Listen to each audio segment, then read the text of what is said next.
Salut, bienvenue. Je suis l'homme le plus noir de la terre et fier de l'être.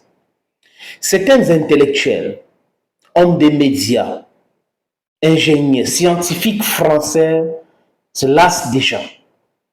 Au point où, en France, on retrouve des blogueurs, des influenceurs, des intellectuels qui condamnent le soutien de la France au groupe terroriste appelé FLA et Jenin au Mali.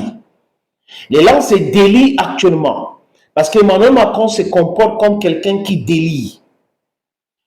Quand vous êtes en France, vous dites non à Donald Trump, vous parlez de votre souveraineté, votre droit de décider sur ce que vous voulez dans votre espace, dans votre pays. En Afrique, vous pensez imposer tout à tout le monde, au point où, quand il y a des souverainistes, vous fomentez des coups d'État. Vous recrutez des terroristes. Vous recrutez des mercenaires pour attaquer ces pays-là, fragiliser les pays. Parce qu'un pays qui est en insécurité ne peut pas avoir des dirigeants qui vont parler de leur pays d'abord, l'intérêt de leur pays d'abord. Ils vont penser la sécurité est là, sinon pas des moyens pour pouvoir combattre les groupes rebelles, les terroristes, et ils vont faire appel aux gens qui financent ces terroristes pour leurs intérêts. Donc, le terrorisme d'État existe beaucoup quand on parle de l'Afrique. Et à chaque fois qu'on découvre quelque chose en Afrique, en Mozambique, le pétrole, au Tchad, au Nigeria, au Cameroun, au Mali, au Niger, au Burkina Faso, il y a toujours le terrorisme là-bas. Mais il y a des pays pauvres, très endettés et embêtés qui n'ont pas, les amis, des ressources naturelles très importantes. Ces pays-là sont dans la sécurité. Donc vous comprenez que c'est une malédiction d'avoir certaines ressources que les Occidentaux veulent. Ils ne vont jamais venir chez nous parler de deal économique d'égal à égal. Ils vont nous dire, oui, il y a l'insécurité là-bas, il y a la famine, on va vous donner la nourriture pour pouvoir venir piller, spolier les ressources naturelles de notre continent. Comme je le dis très souvent ici, quand vous voyez des dirigeants occidentaux combattre un Africain, un dirigeant africain, sachez que celui-là mérite notre soutien. Je répète, la répétition étant la mère de toutes les sciences.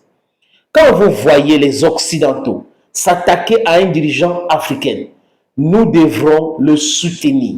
Ça veut dire qu'il est dans le bon sens, il fait ce qui est bon, il protège nos intérêts.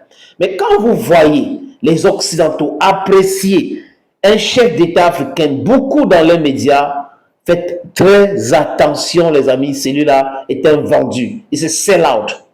It's a corrupt person. Because they will never support a sovereignist. They will never support a person that is saying that our natural resources should benefit first our people. They will never do that. They will combat that. And that is what we should put in our heads.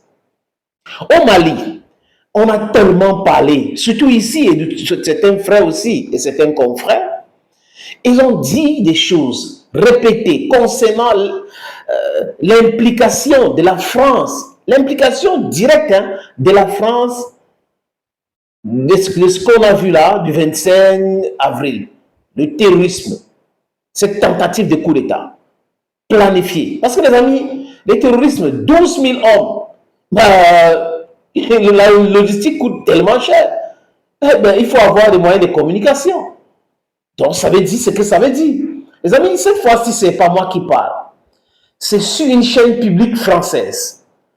Un éditorialiste fait son édito et dans cet édito, les amis, c'est clair. La France, son pays, est impliqué dans les événements de l'insécurité dans le Sahel.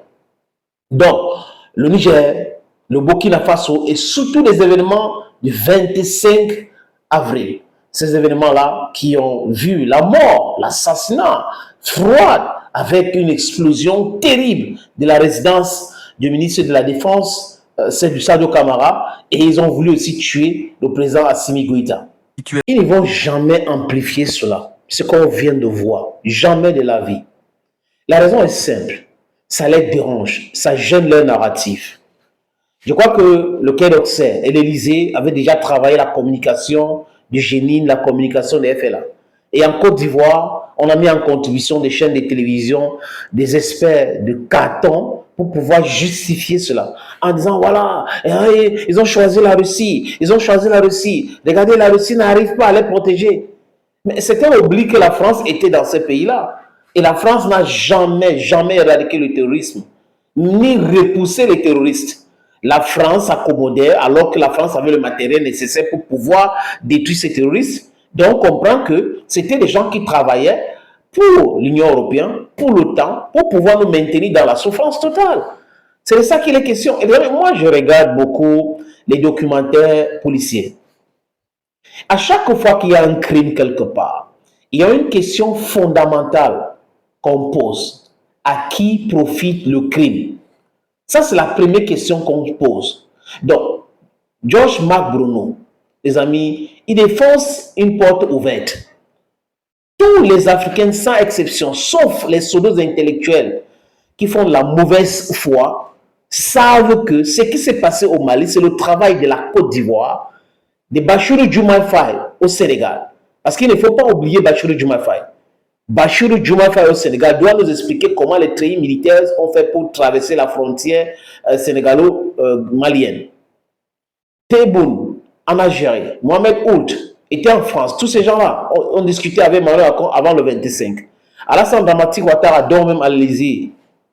Donc, vous comprenez que ils sont en train de dire en France, aujourd'hui, je parle de la presse, ou du moins RTL, est en train de donner une information qui est déjà connue. Je pense que c'est grâce à vous, c'est grâce à nous, parce qu'on a tellement insisté sur l'implication de la France, de la Mauritanie, de l'Algérie, de la Côte d'Ivoire, qu'ils ne pouvaient pas continuer à nier. C'est ça aussi, le travail des médias, le travail des nouveaux médias. Nous devrons défendre nos intérêts et condamner ceux qui veulent nous maintenir dans la souffrance. À bas les terroristes, à bas le terrorisme, et la lutte continue. La lutte continuera. Les gens qui veulent négocier aujourd'hui, ils veulent négocier uniquement parce que ça les a déjà dépassés.